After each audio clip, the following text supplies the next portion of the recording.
Le module gestion des achats Héraclès permet de traiter à la fois les commandes fournisseurs, les réceptions fournisseurs et les factures fournisseurs. Dans le menu accueil, vous avez ici la liste des commandes, des réceptions et des factures que l'on peut voir à travers différentes lignes, comme les commandes assignées, toutes les lignes de commandes, les commandes non reçues ici, les lignes de commandes en retard. Concernant les réceptions non facturées ou toutes les factures non réglées. Si l'on va sur la commande fournisseur, nous avons ici une commande dont l'origine peut être soit issue du calcul des besoins nets et de la préparation d'achat à partir des ordres de fabrication et des niveaux de stock, ou éventuellement on peut créer des commandes directes.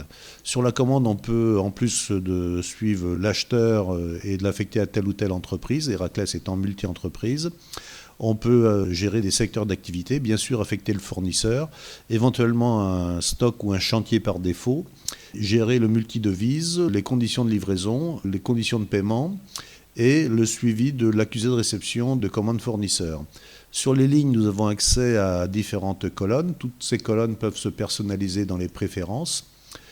Et donc nous avons le délai initial, le délai réactualisé, l'affectation stock ou sur OF, les conditionnements, éventuellement des longueurs et des largeurs en mètres ou en millimètres, voire des épaisseurs, éventuellement des poids calculés ou des poids saisis, une indication de relance à J- tant de jours. L'affectation sur stock ici peut cacher éventuellement une affectation multi-OF. Donc le stock peut être à la fois une affectation multi-OF et une affectation pour le stock directement. Ici, nous avons des affectations directement sur une commande et un OF.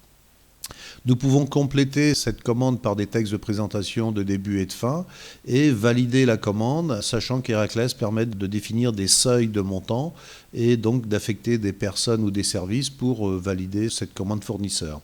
Ensuite, il est possible donc d'imprimer, de l'envoyer par fax ou d'envoyer par mail directement les différentes commandes fournisseurs avec, dans les styles possibles, les dimensions par exemple, comme ici avec les différents formats, et éventuellement un éclatement par destination, par commande client.